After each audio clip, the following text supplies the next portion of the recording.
open the statement, then we'll follow with questions. Yeah, well, exciting to be here.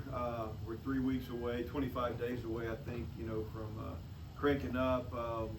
Actually got the boys back last week, started on the field last Tuesday, and really like where they're at. They came back refreshed, energized, look like they're right where they need to be. So now it's all about just getting reps and getting ready for February 13th, and hoping for good weather and while we do that. So very excited about the next couple weeks. Questions? You speak a little bit about, as you guys came out of the fall, a lot of things look settled, and except maybe your middle infield and maybe center field had some question marks. Really still have some competition going on there. Can you speak to that a little bit about settling your middle out? Yeah, I think there's still good competition going on in the middle. You got Ty Long and Seth Smith at shortstop that really competed well, in the fall.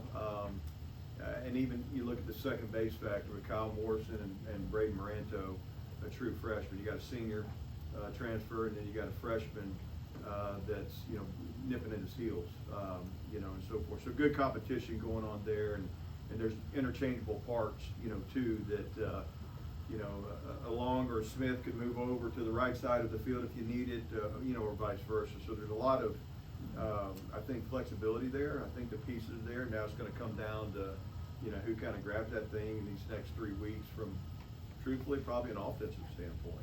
Which one shows you that their bat has to be in that lineup.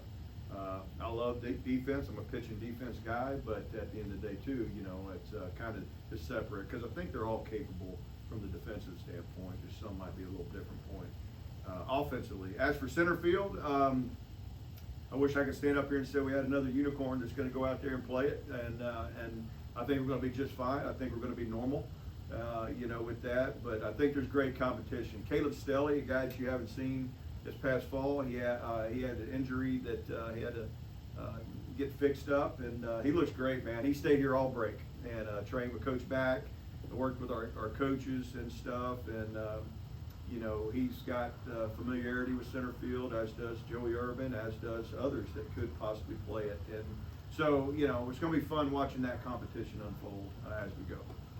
Coach, with the way Tucker Stockman played towards the last half of the year, lost on Odom, getting another year, and people that you signed, you anticipate being stronger and have more depth at catcher? I think we're in a great spot. I mean, when you have two guys that at any point that I would feel comfortable saying, hey, you got it. That's a luxury. There's been times here we really didn't have that, where it was an obvious number one, and then number two is like, oh, whatever. But I feel great about it. It's great competition. Those two guys love each other, and they push each other, and they both want to catch every game. And but obviously there will most likely be, it's not going to be an even split. Somebody's probably going to end up being the guy that catches a little bit more. And 2 years ago it was Odom. Last year was Stockman. What happens year three? I think competition is a beautiful thing. So I feel very good about where we're at that position. It seems like you have a problem a lot of coaches would like to have. You have a lot of talent on your team, and you have more talent than you have starting players, I think it's fair to say. I think that's the mark of a good team. Correct. I think you got to have that. And that was a message I've shared with these guys. This week, the narrative we're trying to kind of pound home to them is unity, accepting roles, the brotherhood, the competitiveness against one another. But at the end of it all, if you're not that guy out there, you're his biggest fan and stuff. So because good teams have that. Good teams have multiple guys that are sitting on that bench that could arguably go start. So yes, that's a great luxury to have, and that's what you want. And I think we certainly have some of that this year. Is it difficult to get kids to buy into that you may have a role on the team other than being a starter? That's our job. To me, you're managing people and stuff. And as a pitching coach all my career, that was one of the biggest challenges managing the pitching staff is keeping guys engaged, keeping them ready, keeping them mentally ready, physically ready, and stuff. So now you look at it as a whole unit, and stuff. Whether it's a pitcher or a position player, that's our job. Communication with them and getting them to understand, tough love, talking about it, and being honest and stuff. So those conversations will happen. There's no doubt. There's going to be disappointment by some guys when the first lineup's up there, and you know, you go get a week into it, 2 weeks, 3 weeks. You know, does that attitude change? You know, are you a true team guy even though you're not in that lineup and stuff? So that's something we talk about a whole lot here. I'm very sensitive to it, and I think that's real important because that chemistry, that unity, that bond is so powerful. Coach Braden Harris had a really promising year last year. He had a big start, I believe, against Columbia in the regional. What are your expectations for him going into his sophomore year? Yeah, year two, you know, for him, and we've got a couple other freshmen that I thought had some impactful, you know, innings last year. You know, obviously you hope there's growth. You hope that it's a tiered type thing, and you hope they get famous by year three, right? You know, that's kind of what you hope happens. But there's some guys that can really take a huge jump year two. I think of Tanner Hall. I think of, you know, some guys like that. I think Graydon kind of falls in that category. That the potential for him to really take another big step, you know, this year is there. He had an unbelievable fall. You know, the fall's the fall, and you got to do it when, you know, the crowd's here, the lights are on, and, you know, the pinstripes are on, or whatever you want to call it. But I like where he's at. I think he's done a fabulous job of increasing his strike percentage. You know, I think he's done a fabulous job of commanding his off-speed more. Last year he did what he did. He had a good year for a true freshman, but he did it throwing 77% fastballs. I think this year you're going to be able to see a little bit more of a mix. So when you're 89, 94 from that left side and an off, you know, in a different look, and now you're landing more off-speed consistently, you know, that's a good thing, you know, and stuff. So tremendous competitor. I love where he's at. He works his tail off, and you know, so I think he's poised to have the opportunity to go out there and put a really, really good year together. Coach, there's a lot of guys who have left for this graduation or the draft from last year to this year. How do you deal with that kind of change that naturally happens in college baseball year to year, but also replacing that leadership this year specifically? Yeah, you know, you always feel that. I can think back so many years here, you know, going on the ninth one here, just, you know, you lose a group that you, gosh, man, like, how are we going to replace though? You feel that way, and then it works itself out. You know, it always does, and I think that's a testament to this program. It's a testament to the sustained, you know, success this program showed, the culture of this program. You know, guys that are ready to do it. You know, we talk about being a developmental program. And so if you are going to hang your hat on that, then when some guys move on, when the Monasteries, the Cooks, the Middletons, you know, the Paynes and so forth, they move on, then you should hopefully have somebody ready to, I'm not saying they have to be them the next year, but they're ready to, you know, fill some of that gap. And so as crazy as it feels, yeah, I mean, as much as I miss those guys and the Paytos and all that stuff, I mean, I really like this group. I think there's a lot of leadership in that group. I think there's a lot of guys that are ready for their turn. So I'll never ask them to go put up the numbers Monastery did or what Pato did. I said, be them, go be them. But knowing that the capabilities there to not miss a beat, you know, but time will tell, right? So but it's a good group that a lot of guys are waiting for their chance to, you know, step into even a bigger role. In what way do you think that the team can be the most different this season? I say that again. In what ways do you think this team this year might be most different from what we saw last year? I don't know. That's a great question. You know, it's hard to predict. I think the capabilities are there to. I thought we had a really good team last year, and you know, I thought we were a threat offensively last year. I think we can be a very big threat again this year. I thought we played very good defense last year. I think we could play very good defense again this year. I guess, you know, and for me to say this, because I'm the most critical of them, the pitchers, I think we had a chance to be a deeper staff. And I think that potential's there. You know, this time last year, we didn't know JB was going to morph into what he did. You hope so. You thought it was the potential there. I'd be lying to you if I said I knew that Graydon Harris was going to be a weekend starter at this time last year. You know, you hoped he could and so forth. And there's other guys that you didn't know how Matt Adams was going to bounce back from the surgery. You didn't know, and you had expectations from another guy or two that might not have met him. So you don't know. You don't know till you get in the fire, but I think this team's got a chance to, you know, kind of leave their own legacy and go out there and what we challenge all the time, put as many numbers on that tradition of excellence sign as we can. I wanted to ask you about Dick Gillespie. Obviously struggled towards the end of last season, went through the fall, worked with Travis Field, how to swing a little bit, had a good fall. Where do you kind of see him now heading into the spring? I love where he's at. I love where he's at. You're talking about character. Our exit meeting last year after a disappointment, we just had some guys that maybe performed a little better. He did nothing wrong, but not getting into that lineup at the end. But, just in this day and age, most of those guys walk into your office in the exit meeting and say that, you know what, I'm going to go find a place that values me more. But nope, he, man to man, just said he was frustrated, he hates it, but he's ready to come back and do what he knows he's capable of doing. So that's a testament to his character. He's just a fine young man. I think he's going to have a big year. I really do. I like where he's at, and we all do. So we got a ton of confidence in Davis and where he's at and what he can bring this year. And then McCarty Bush coming back, feels like he's potentially out for a breakout season this season. Kind of where do you feel he's at? Yeah, I love where McCarty is. Physically, feels great. This summer, he got that screw removed out of his elbow. That had some lingering effects last year, not only physically but mentally as well.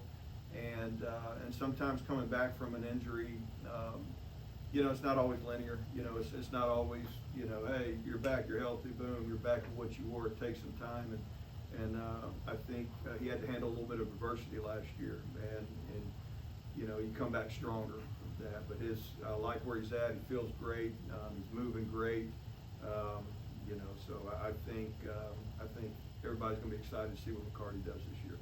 Coach, all for that. You kind of, Trey Barrett maybe defied expectation a little bit last year as a true freshman. Kind of see what the next step for him at third base is right now. Yeah, I think just continue to improve defensively. I thought he did a fine job, as a defender at third base last year. Then offensively, you look at the final product and you go, that's pretty good for a true freshman. Then it wasn't a fluke. I mean, he's a good hitter. He's stronger.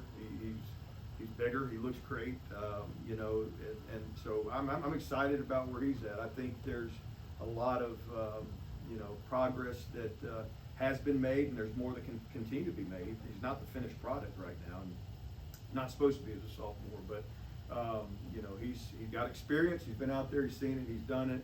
And that confidence and experience is one of the most precious things you can have as a player coming back, at this level and stuff. So, Dre looks good, and look forward to watching his year. And we all feel very, very good about, the potential that he has. And he's worked his tail off with Coach Creel, Coach Rhodes, Coach Brewer with from the defensive side and offensive. So, he's hungry for sure. Coach, in a world where we see people just transferring all the time nowadays, you mentioned the tradition of excellence banner, and it's a program that just somehow has exceeding longevity year to year. What do you make of why this program is able to have that buy-in from the student athletes to stay here and be part of a program that we're used to just a year-to-year team? Great question, and it's an answer that I have a lot of conviction in. Why? Because being a part of it, seeing it, I've been on the other side and looked into this program, competed against this program and that other dugout. I've been here 9 years from now, and it's so special. Well, first of all, it starts with the leaders of this program, the guys before it, the Pete Taylors, Hill Densons, Corky Palmers, Coach Barry laying the foundation. I mean, that's fact right there. Just good people, a lot of consistency there, and so forth with that. So you just had a program was developed with consistency in that framework. You add the fact that you have a tremendous community. You have Hattiesburg is second to none in my opinion in the state of Mississippi with the support it gives this program and this college, this university, and they create the atmosphere. Our community, our fans, the 16-ounce lounge, the roost, the fans in the stands and stuff create such a great environment. Our players love it. When they're out in the community, they know who they are, and our players love that too. They embrace it. I think we try to do a good job of giving back to the community in regards to being available, being visible and stuff, and kind of watering our own grass. You got to go do those things. So, but it's reciprocal. What the community means to this program, what the program means to the community. I think it's a really cool marriage relationship and stuff. You got to win. You know, you don't retain guys if you don't have that aspect. So you hope you have good leadership, foundation, culture built, which I think has been done here. You got a great fan base. You got to go out there and put wins up, and then the other side of it, this day and age, you got to show them value. They got to feel valued. You got to be able to play that game of, you know, whatever revenue share and stuff, and I think we're playing it well. I think we're playing it. I'm not a businessman by any means, but I feel like our model's pretty good. I feel like, you know, how we're using those money, those dollars and stuff is very efficient. In this day and age where the price tag for some of the players that we have, price tags they could have out there is outlandish and stuff. And I think we're doing more with less in some regards with that. But we're in a great place. Our administration's given us what we need to do that. So all those factors, I think, help keep us where we're at. And you know, and again, I can't state enough the importance of this community, this fan base, and their love of this program and support of it, what it means to those players and stuff. So and we got to do our job as coaches. We got to love on them. We got to help them grow, and we got to you know, help them develop and reach their dreams and potential too. So I think there's just several ingredients that are happening that makes this a really special place. You can point to a lot of players as a product of that, but Colby Allen seems to be the name on this team that would be a product of that. There's no doubt. I mean, Colby had a chance to sign last year. So to be honest, he could have taken the opportunity he got in the 7th round, the 8th round, or whatever. You know, before that situation came up, I did that with every young man that had a chance to be drafted. We knew it. Told them, hey, if you don't get what you think you deserve, you don't get the round you think you deserve, we want to make an incentive package for you to come back.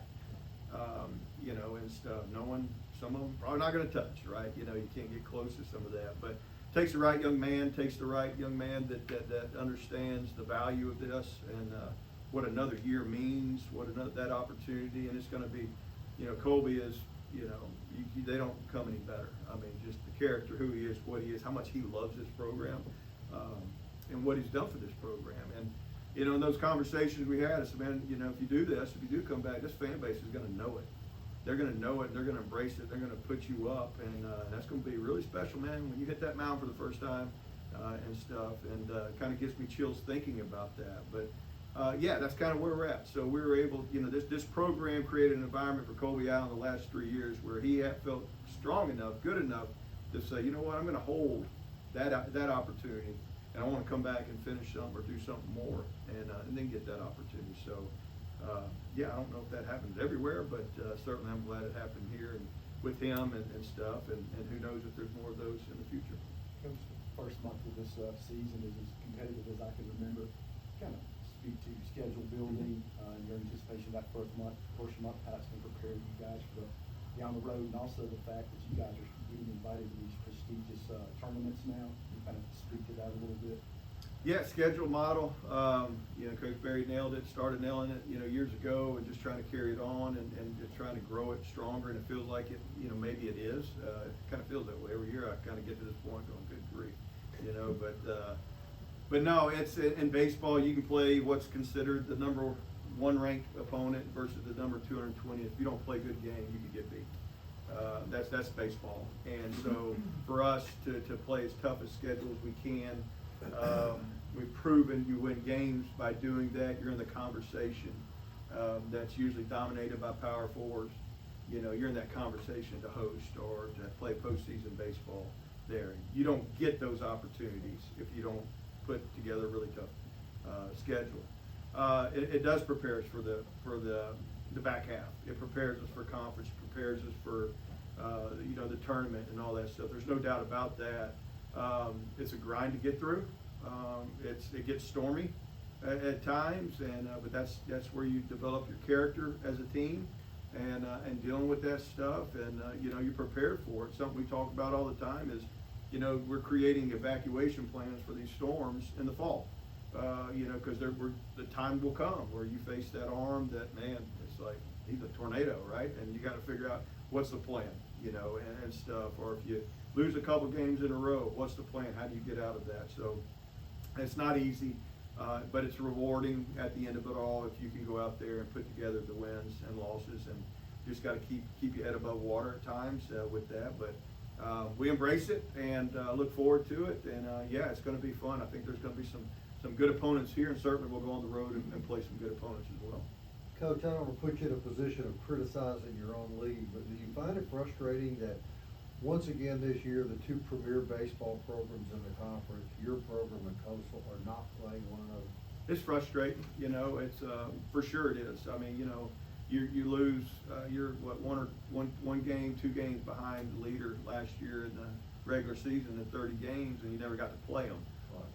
That's frustrating, right? You can't but control what you can control. I wish there was a model where that was your top RPI teams or whatever are always playing against one another. That's out of our control. So that's why what can we control with the scheduling is the non-conference, and that's what we try to do. So, we would welcome that. It's a great program. A lot of respect for that program. Awesome to see what they did last year representing our league and stuff. And, so I still haven't got the 27th schedule yet because of some of the mergers, wondering what's going to happen if Louisiana Tech in now or whatnot. So hopefully when we do get that, they'll be back on there. And I kind of expect it to be, because usually there's about a two-year gap there where you might miss an opponent or two. But yeah, hopefully we'll get to square up in Montgomery again, and this time get the better of it. Coach, I know you're a process guy, where you're just going to focus on that first game, so maybe that's the answer I'm going to get here. I understand, but I have to ask, you guys are so close on the verge of Omaha every single year. Even at a moment like this, beginning of the year, when you're building a roster and looking ahead, is there a point where it gets to something like, maybe not drastically, but Omaha or Boston, like that you can make that step and you want to just get over that hurdle back to Nebraska? No, that's what we want. That's the goal. That's the pinnacle. I mean, that's the chase, and this program. Certainly, they've done it before. If you do something once, you can do it again. I believe that 100%, and we've been real close. It's hard to get close in doing this. There's a lot of things that have to happen to get in that super regional round, to have that chance. And we've all seen how hard it is and stuff. If there was one more thing to help you get there, I think there's got to be fortune, right? But I think fortune favors the bold. And you got to be willing to kind of look at it in the face and play those tough schedules and stuff, and to have that chance to do it. There's not a doubt in my mind it's going to happen. I believe that, and I wouldn't be worth my salt as a coach if I didn't believe that, and our players feel that too. But there's not that pressure. That's not fair to these guys. Baseball's hard enough. This game's hard enough at this level that man, if you're putting this or bust and stuff, that's tough. That can be paralyzing and things. So we're just going to go out there and yes, play one game at a time. And it's a process driven thing, but you got to have that approach in this game. And and I think, like I said, you keep knocking on that door. At some point, you're going to knock it down. What are you personally most excited about when thinking about this group and this team? Just the leadership, for one. I think there's just some really high character young men in that locker room that love this program so much. I think of Russo. I think we felt it last year with Pato and stuff. I'm going to tell you, Matthew's going to feel the same way. When he's embraced everything. He kind of said, Coach, this is my last scrimmage of the fall. That I'll ever do here. I said, man, don't focus. But that's the kind of kid he is. He's a very passionate, emotional young man that. This place means a lot, and not just him, but Colby and so many others, and stuff. So I think the leadership's there. I think the emotional connection, which I think is great, is there, which usually, bodes well for leadership.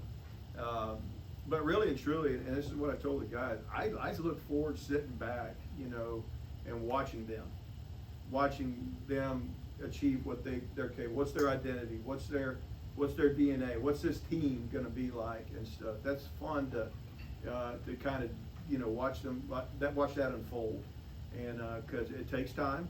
And I wish by the first pitch of the game on February 13th, that identity and DNA is already proven, are already there.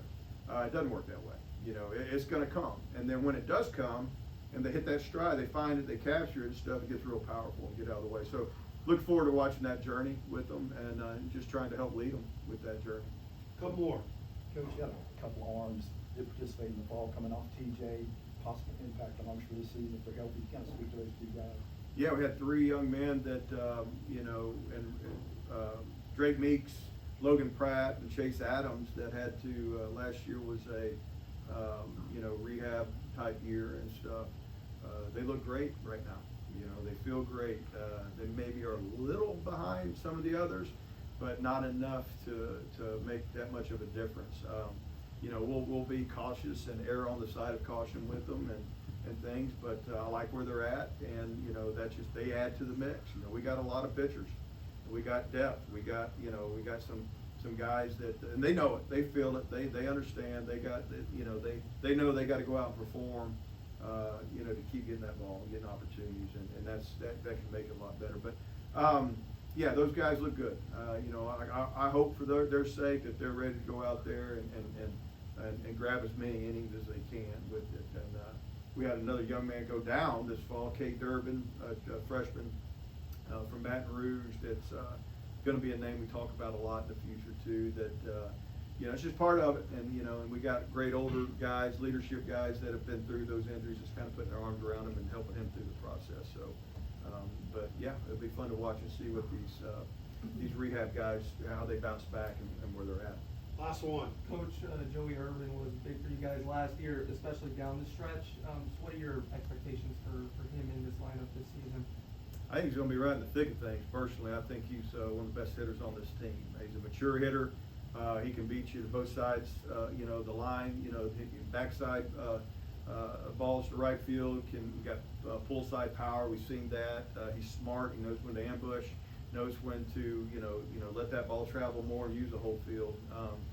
A great personality. His teammates love him. He is so glad to be here and thankful to be here. Wishes he was here for 4 years, but he's going to be right in the thick of things. Arguably, I think he is one of the most mature, complete hitters I think we have on the team, and I think we got several.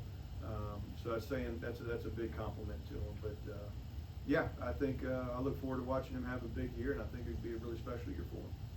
Coach, appreciate it. All right, thank you all. Thank you. Thank you, Coach. You got it.